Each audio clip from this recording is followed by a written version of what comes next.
할렐루야. 네, 여러분 반갑습니다. 저는 폴란드 카토비체에서 사역하고 있는 박광수 선교사입니다. 우리 동도 중앙 침례교회 성도님들 많이 보고 싶었습니다. 1월 달에 방문하기 위해서 계획을 했었고, 근데 그 계획에 좀 차질이 생기고, 그리고 3월에 방문하려고 했는데 전쟁이 나고, 그래도 하나님께서 여러분들과 또 교제케 하시는 이 시간 가운데 인도하심이 또 얼마나 감사한지 여러분들 만나 뵈서 너무나 감사하고요, 너무나 기쁘고요. 오늘 이 시간 하나님 말씀 앞에 우리 나아가기 전에 우리 옆에 분들에게, 앞뒤 분들에게 이렇게 우리 사랑의 고백을 했으면 좋겠습니다.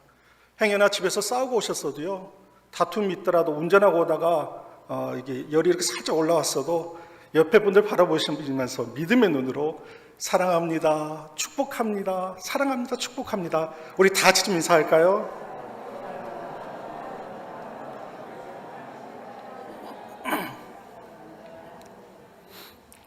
잘 오셨습니다.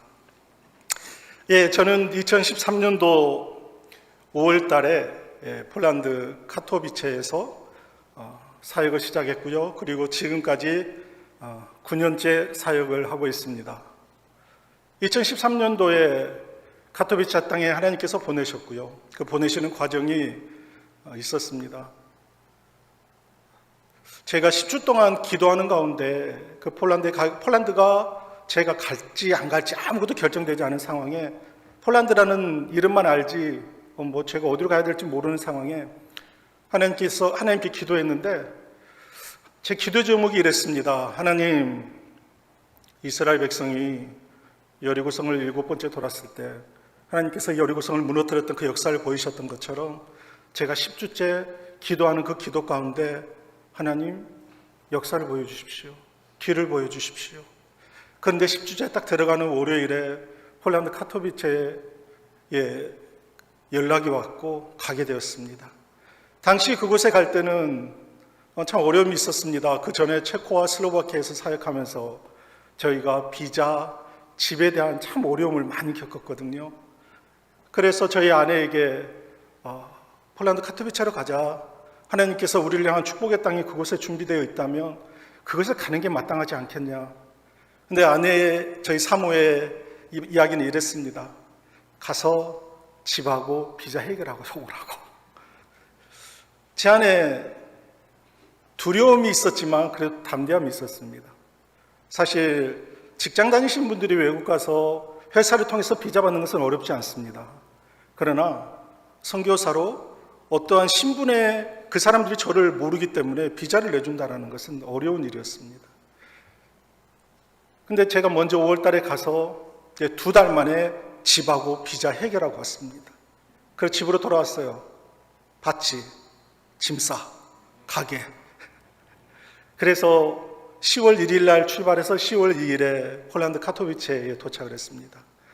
폴란드 지도를 이렇게 보면요, 카토비체는 남쪽에 체코와 슬로바키아 그 인근에 위치해 있습니다.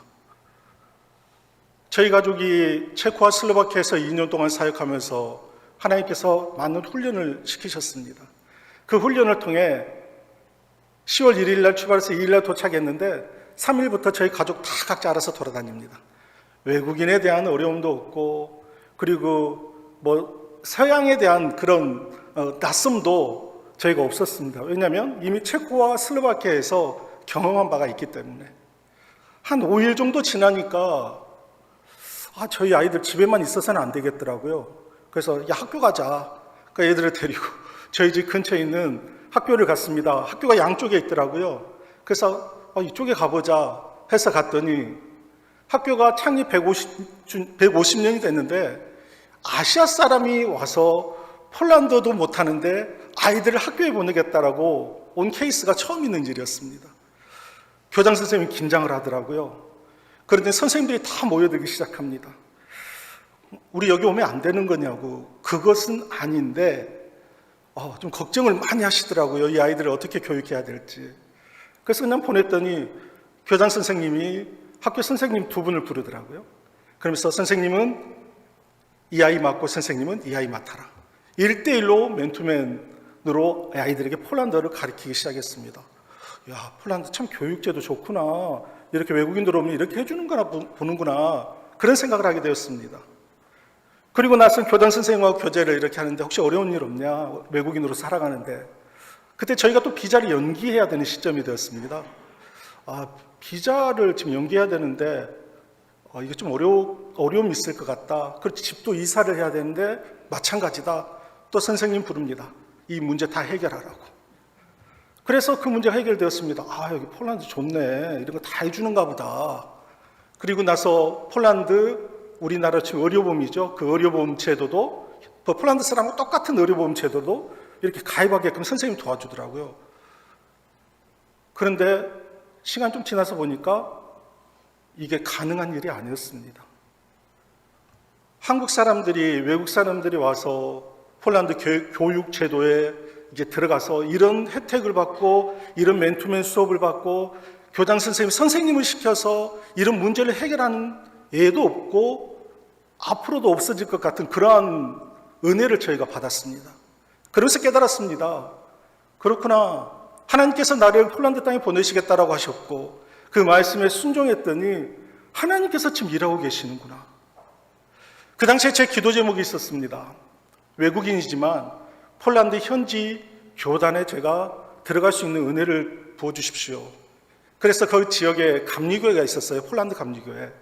거기 감독님을 만나게 되어져서 상황 설명을 하고 우리가 이 교단에 들어가고 싶은데 같이 협력하고 싶은데 방법이 없겠느냐? 방법이 있다고. 뭡니까?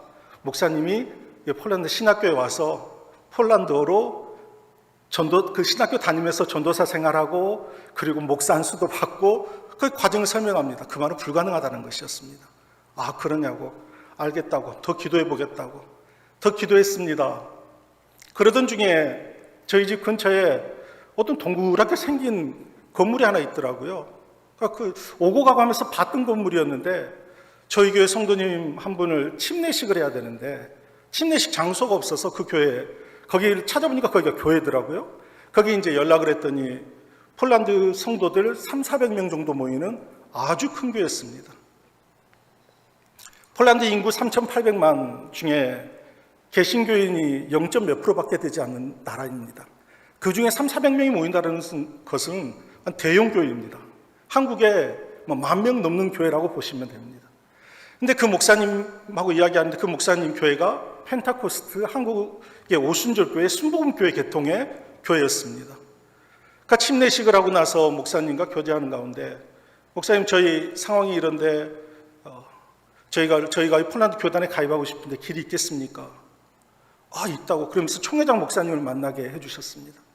그러면서 저희 한인교회를 흔쾌히 받아주고 제 신분 자체가 한국의 파송 선교사지만 폴란드 내에서는 현지 목사로 그 시청에도 등록이 되어 있고 폴란드 정부에도 등록이 되어 있고 폴란드 교회로도 지금 등록이 되어 있는 은혜를 하나님께서 부어주셨습니다.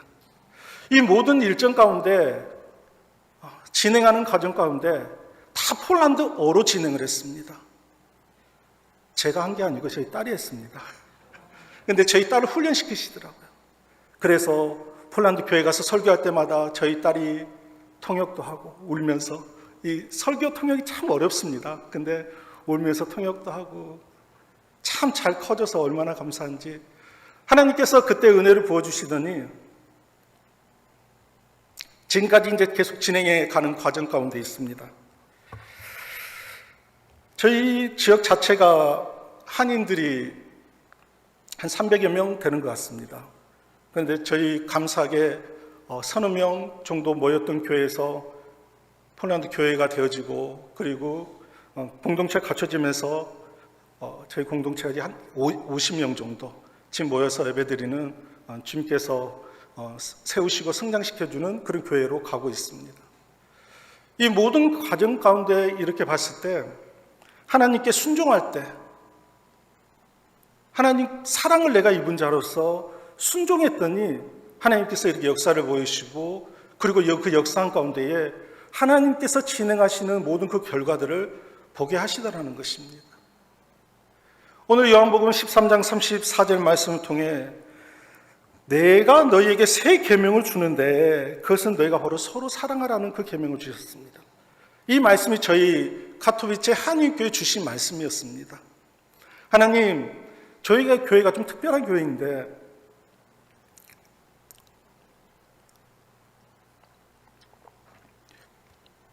어떠한 교회 형태로 나아가야 됩니까? 저희 교회는요, 거의 이제 주재원들이십니다. 길면은 5년, 짧게는 3년, 4년 되면 다 이렇게 돌아가시는 분이세요. 이분들이 가시는데 이분들을 어떻게 이분들에게 말씀을 그리고 교회 안에 왔을 때 해야 됩니까? 말씀 양육하라고 말씀하시더라고요. 한 분 한 분 떠나갈 때마다 가슴이 미어집니다. 아픕니다. 슬픕니다. 그런데 하나님께서 저에게 주신 말씀 사역을 성도님들에게 양육함을 이제 하라고 말씀해 주셔서 진행했더니 이분들이 삶이 변하고 가치관이 바뀌고 그리고 이 땅에서 예수님 만난 것을 기뻐하시면서 우리가 다시 재파송을 했거든요. 한국으로. 그래 너무너무 감사하더라고요. 저희 지역은 새신자가 꽤 많은 교회입니다. 교회라는 곳을 들어는 봤지만 문턱도 밟아보지 않은 분들이 저희 교회에는 좀 많습니다. 그분들이 오셔서 은혜 받고 가정이 막 문제가 심각한 가정들이 많거든요. 다툼, 특히 해외에 살다 보면 외로움, 그래서 술하고 그 도박 놀이 문화가 오픈되어 있기 때문에 여기에 가는 분들이 의외로 많습니다. 그런데 교회에 와서 이분들이 하나님 말씀을 듣고 이게 진짜 예수 믿는 것이구나 라는 가치관이 바뀌면서 이분들이 살아나니까 가정이 살아나고 가정이 회복이 되어지니까 이분들의 삶의 가치관과 나가야 할 방향들이 비록 직장 생활을 하지만 머문 자리에서 빛과 소금의 역할들을 하기 위해 몸부림치는 그 모습들을 보게 되어졌습니다. 하나였습니다. 내가 너희를 사랑하는데 너희도 서로 사랑해라. 이 말씀을 붙잡으니까 그 사랑의 연결점이 계속 이어지더라는 것입니다. 오늘 요한복음 13장 34절 말씀을 통해서 서로 사랑하라는 말씀이 이루어지기 위해서는 우리의 삶 가운데 동일하게 어떠함으로 나아가야 되는지 살펴보고자 합니다. 첫 번째로 진리의 말씀 앞에 우리가 머무르는 시간들을 계속 해야 된다는 것입니다. 아멘이십니까? 하나님 우리에게 주신 생명의 말씀, 이 진리의 말씀, 성경책을요 그냥 머리맡에 두고 잠자리에 그 용도로 쓰는 것이 아니라 성경을 펴서 매일 가까이 대하는 습관을 길러야 된다는 것입니다. 시편 119편 11절에 이런 말씀이 있습니다. 내가 주께 범죄치 않게 하기 위해서 하나님의 말씀은 내 마음에 두겠습니다 라는 고백이 있습니다. 하나님 말씀은 내 발의 등이요 내 길의 빛이 되어집니다. 그 말씀이 있는 것처럼 진리의 말씀을 우리가 매일 가까이 대하는 그 시간들, 훈련들을 해야 된다는 것입니다. 말씀 묵상, 성경 정독, 우리 교회에서 지금 진행하고 있습니다. 그렇죠? 그 부분에 우리가 믿음으로 시간을 내서 헌신함과 순종함으로 매일매일 다가갈 때에 하나님께서 그 진리의 말씀을 통해서 진짜 사랑을 우리에게 부어주시더라는 것입니다. 하나님, 이 사랑은 누구에게 속해 있는 영역입니까? 사랑 자체는 하나님께 속해 있는 영역입니다. 그래서 이 하나님께 속해 있는 영역의 사랑을, 진리를 우리가 알 때 더 온전하게 깨달아진다는 것입니다. 사랑은 언제나 온유합니다. 사랑은 시기하거나 질투하지도 않습니다. 사랑은 자기의 유익을 위해 살지 않습니다. 자랑하지 않습니다. 교만하지 않습니다. 그런데 우리가 신앙생활하면서 우리 눈에 보이는 현상대로 살기 때문에 진짜 사랑이 우리들 안에 들어오지가 못하다는 것입니다. 말은 사랑하지만 생각은 다른 생각을 할 수가 있다는 것입니다. 서로 사랑하라는 그 말씀을 우리가 온전하게 채우기 위해서는요, 말씀과 기도밖에 없는 줄 믿습니다. 그러면 기뻐요. 즐겁습니다. 감사가 넘칩니다. 행복합니다. 왜요? 하나님께서 주신 생명의 말씀이 우리 마음 가운데 들어오기 때문입니다. 두 번째로 서로 사랑하라는 말씀이 이루어지기 위해서는요, 섬김의 은혜를 우리가 알아야 된다는 것입니다. 동영상을 여러분들 보셨죠? 저희 카토비체 한인교회가 작년 한 25명, 그 다음에 청소년과 아동부 합히면 한 25명, 해서 약 50명 정도 되는 작은 교회입니다. 그런데 이번에 전쟁이 나면서 우리 믿음의 지체들에게 같이 이야기를 나눴습니다. 하나님께서 이 전쟁 가운데 우리가 무엇을 행해야 될지를 말씀하셨습니다. 여러분, 오늘 주일 헌금, 돌아오는 주일 헌금, 그리고 온라인으로 들어오는 모든 헌금은 전액 우크라이나 난민들을 위해서 사용하겠습니다. 그런데 하나님께서 은혜 주셔서요, 용서하고 들으십시오. 그 조그만 교회에서 헌금이 1,000만 원이 넘는 헌금이 들어왔습니다. 저도 굉장히 놀랐습니다. 이런 교회가 아니었는데 왜들 이러시지 갑자기, 그런 생각이 들 정도였습니다. 그래서 그 헌금을 3등분으로 나눴습니다. 30%는 저희 지역에 있는 적십자사에 기부했고요. 30%는 저희가 같이 함께하고 있는, 연합하고 있는 폴란드 교회에, 그 교회에 우크라이나 난민들이 이렇게 받았더라고요. 그래서 거기를 위해서 30%를 보냈습니다. 그리고 30%는 아까 동영상에 웃으면서 찍은 그 우크라이나에 계시는 그 선교사님께 30%를 우리가 후원을 했습니다. 그리고 나서 주님 감사합니다. 저희가 참 최선을 다했으니까 주님 기쁘시죠? 근데 마음에 말씀을 안 하시더라고요. 어떻든 간에 할 바 다 했다. 그리고 있는데 갑자기 여기 유럽 주위에 있는 목사님들께 연락이 옵니다. 박성사님, 그 우크라이나 난민들 돕는데 내가 할 수 없으니까 선교사님 좀 해요. 저는 대답을 안 했는데 한국 교회에서 이곳저곳에서 막 연락이 오기 시작하더니 한 4천만 원 정도의 헌금이 저에게 들어왔습니다. 와, 이걸 해본 적도 없는데 이걸 어떻게 하지?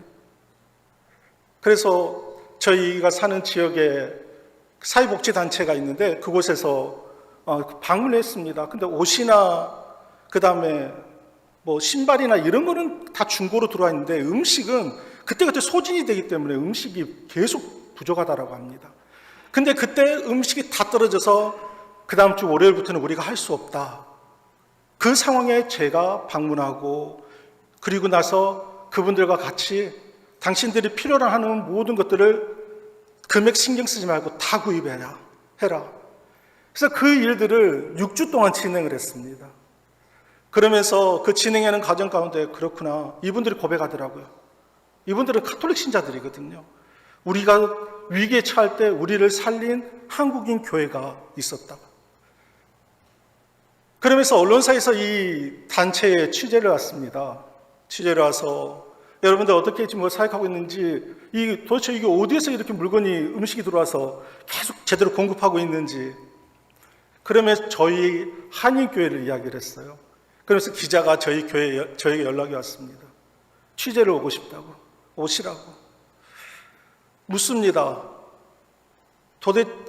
저희가 했던 그 금액이 폴란드 사람들이 한 3, 4년 동안 한 푼도 안 써야지 모을 돈이었거든요.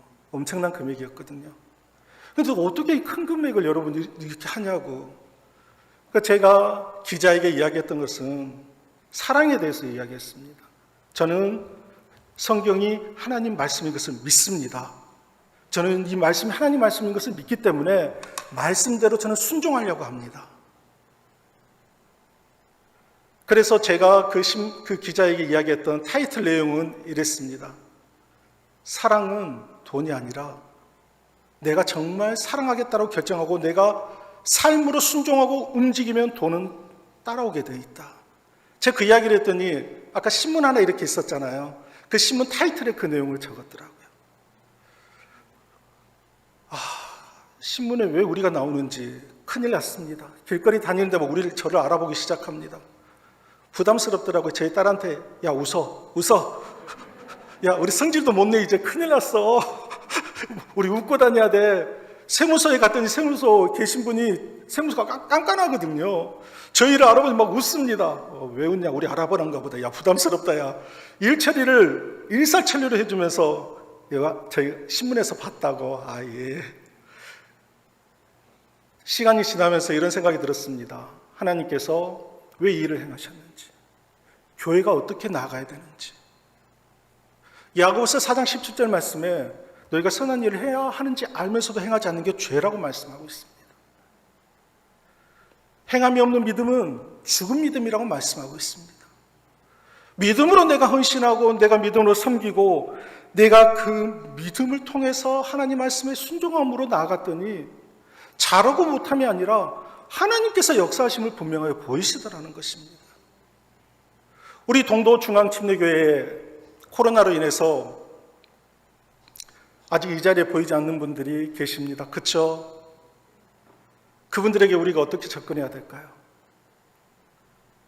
전화해서 차 한잔하자. 오늘 아침 어디 가서 밥 먹을 건데 같이 밥 먹으러 가자. 사랑은 섬김이거든요. 믿음의 지체들을, 그분들을 여러분들이 헌신함으로 섬기고 계속 가까이 하면요, 그분들이 다시 주님의 공동체로 돌아올 뿐만 아니라 그 돌아옴을 통해서 그분이 하나님을 다시 깊게 사랑하면 그 가정 안에 축복의 통로를 사용하십니다. 그 가정이 살아나면 그 가정의 구성원들을 통해서 그분들이 걸어가는 인생 가운데 하나님께 또 역사를 보여주십니다. 동도 중앙침례교회가 저희 카토비체를 위해서 기도해 주시고 섬겨주신 이 은혜를 통해서 카토비체가 살 뿐만 아니라 저희가 현재 7군데의 폴란드에 저희가 후원을 하고 있습니다. 이유가 있습니다. 그 흘려보내는 것을 통해서 그 지역에 하나님 말씀이 사랑이 흘러져서 그곳을 통해서 또 흘러가기를 우리가 믿기 때문에 그렇다는 것입니다. 사랑은 섬김입니다. 사랑은요, 자기 유익만을 구하지 않습니다. 우리가 정말 주님을 사랑한다면 삶으로 헌신하고 삶으로 섬겨야 되는 줄 믿습니다. 그러면요, 하나님 축복하십니다. 아멘을 안 하시는데, 저는 그걸 너무 많이 봤거든요. 저희 교회에 여자 집사님이 있습니다. 이분은 예수 믿는 사람들에 대해서 극도로 싫어하시는 분입니다. 왜냐하면 폴란드에서 요리사로 일하셨는데 사장이 교회 권사님이셨어요. 어찌나 교회 다닌 사람이 유달스럽고 별스럽고 그래서 상처가 많았어요. 다른 지역에 살다가 카토비체 한번 놀러 와가지고 그냥 어떨결에 놀러 와서 예배 안 올라 그랬는데 같이 친구가 끌고 왔습니다.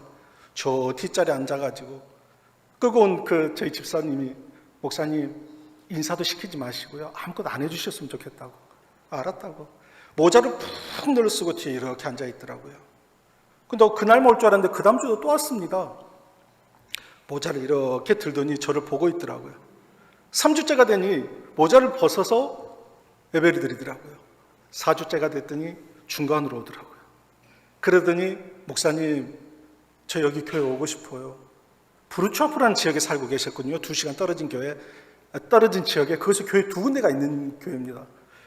그 교회 거기 2군데 있으니까 그쪽으로 가시라고. 펑펑 웁니다. 어떻게 나보고 거기 가라고 그러냐고. 그것에 상처를 준 성도들이 있거든요.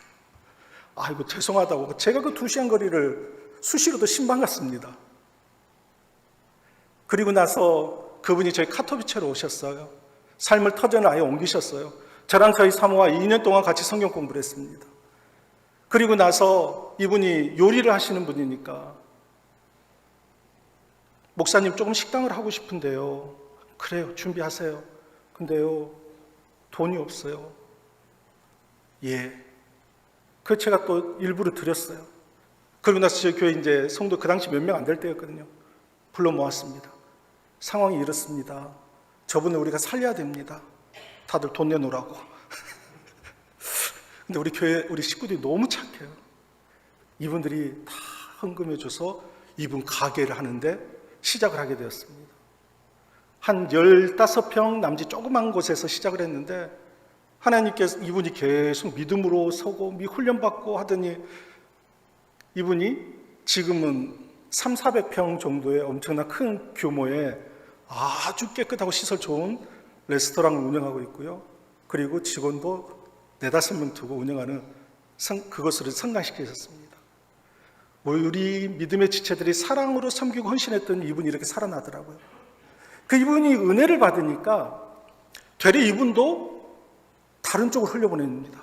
우크라이나 피난민들 막 많이 넘어왔는데 직장을 가고 싶은데 말이 안 되니까, 언어가 안 되니까 직장 못 구하는 사람, 그 사람들 데려다가 일을 시킵니다.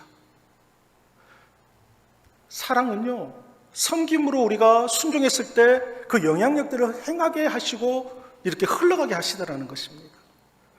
우리 동도중앙침례교회 모든 성도님들이 이 예수 그리스도의 사랑을 통해서 계속 여러분들 삶 가운데 영역을 확장하는 놀라운 축복이 있기를 간절히 축원드립니다. 마지막 세 번째로 우리가 열매 맺는 삶을 살아야 된다는 것입니다. 너희가 내 안에 항상 붙어라고 예수님 말씀하십니다. 그래야지 열매가 맺힌다라고 말씀합니다. 예수님을 우리가 사랑한다면 말뿐이 삶의 열매가 아니라 예수님을 정말 사랑한다면 삶으로 순종하고 삶으로 우리가 나아갈 때에 주님께서 부어주시는 매일매일의 성령님의 능력과 힘을 통해 우리 삶 가운데 분명한 열매가 맺혀지게 되어 있다는 것입니다. 당장 눈앞에는 보이지 않습니다. 그러나요, 시간이 지나면 우리가 그 심었던 당장 눈에 보이지 않은 그 일들이 시간이 지나면 열매가 맺게 되어 있다는 것입니다. 우리가 자녀를 사랑합니다. 남편을 사랑합니다. 아내를 사랑합니다. 그렇다면 그 사랑의 열매를 우리가 심어야 된다는 것입니다. 아멘이시죠? 제가 이번에 부모님을 이렇게 찾아뵀는데요. 아버님이 연세가 85, 어머님이 80입니다. 아버님이 원로장로님, 이거 영상 이거 촬영되고 있죠? 이거 말하면 안 되는데. 우리 아버님이 참 초지일관 변하지 않습니다. 항상 어머니한테 잔소리 하십니다. 싸움도 잘하세요. 원로장로님이신데. 그래서 제가 이번에 박장로님, 어디 가서 이런 예쁜 송권사님 만나겠습니까? 잘 좀 하세요. 그랬더니 쓸데없는 소리 하고 있네, 이제 그러십니다. 그러면서 말씀하시더라고요. 박 목사, 알잖아. 내가 송권사 얼마나 사랑하는지. 사랑한다면 삶으로 좀 바꿔야지. 언제까지 그렇게 잔소리만 하실 거냐고. 사랑의 열매는 잔소리가 멈춰지는 것인 줄 저는 믿습니다. 왜 아멘 안 하세요? 우리 남자 성도님들 잊지 마시기 바랍니다. 아멘. 예, 잔소리를 우리가 5번 할 때가 있잖아요. 그러면 3번으로 멈추는 게 은혜 받는 분들의 태도입니다. 또 더 은혜 받으면 한 번으로 줄어들게 되어 있습니다. 더 은혜 받으면 잔소리보다 축복하고 격려하고 위로해 줄 때가, 위로해 주는 거 바뀌게 된다는 것입니다. 반찬이 맛이 없어도요, 아유, 이 준비한다고 얼마나 고생했어. 그래, 맛있게 드셔야 돼요. 예. 사랑 섬김입니다. 열매가 맺혀야 됩니다. 저희 교회 성도님들에게도 이야기합니다. 여러분들 명품 좋아하시죠? 그러면 아무 말 안 하고 있다. 에이, 우리 솔직히 한번 이야기해 보시면 명품 다 좋아하잖아요. 저기 뭐 루이비통, 샤넬 뭐 그런 거 좋아하시잖아요. 네, 그래요. 집에 몇 개 있어요, 집사님? 말 안 합니다. 그러다 계속 이제 취조하듯이 물으면 3개요. 한 분 이야기하면 저는 5개 있어요. 뭐 있고요, 뭐 있고요, 뭐 있고요. 막 이렇게 이야기를 합니다. 아이고, 예, 축복합니다, 집사님들. 명품 사세요. 명품 여러분들 사셔도 돼요. 그런데 우리 이거 하나만 잊지 맙시다. 명품 3개 살고 2개만 사시고요. 하나는 하나님께 우리가 씨앗을 심읍시다. 여러분들 심는 그 씨앗을 통해서 그 씨앗이 다른 데로 흘러가면 그 다른 곳에서 또 열매가 어떻게 나타날지, 한 영혼을 우리가 살릴 수 있다면 여러분들 3개 갖고 있을 때 2개만 갖고 있어도 행복하잖아요. 그 이야기를 하고 난 뒤에 우리가 우크라이나 난민들 돕는데 1,000만 원의 헌금이 들어왔습니다. 우리 신앙에 있어서 열매가 계속 맺혀져야 되는 줄 믿습니다. 우리가 열매 맺는 것을 계속 훈련하다 보면 하나님께서 분명히 축복하십니다. 우리가 물질적인 축복도 받고요. 그 다음에 우리의 상황과 형편을 능히 뛰어넘고 이겨낼 만한 힘도 우리에게 부어주십니다. 누구에게? 사랑으로 순종하는 이에게. 우리 동도중앙침례교회 모든 성도님들이 이 사랑의 은혜를 능히 채우기를 간절히 축원드립니다. 이 사랑을 통해서 선한 영향들이 계속 흘러넘치기를 우리가 소망해야 되는 줄 믿습니다. 같이 기도하겠습니다. 하나님 아버지 감사합니다. 우리가 살아 숨쉬는 이 땅에서 하나님의 영광을 계속 드러내기를 간절히 소망합니다. 우리의 눈에 보이는 대로, 우리의 감정이 느껴지는 대로 살아가는 존재가 아니라 하나님 우리에게 주신 생명의 말씀을 우리의 삶의 기준점을 두며 내가 너희를 사랑한 것 같이 너희도 서로 사랑하라는 그 말씀을 우리의 삶 가운데 온전하게 실천하며 순종하는 우리 동도 중앙 침례교회 믿음의 성도들 되어질 수 있도록 축복해 주시옵소서. 감사드리며 예수님 이름으로 기도드렸습니다. 아멘.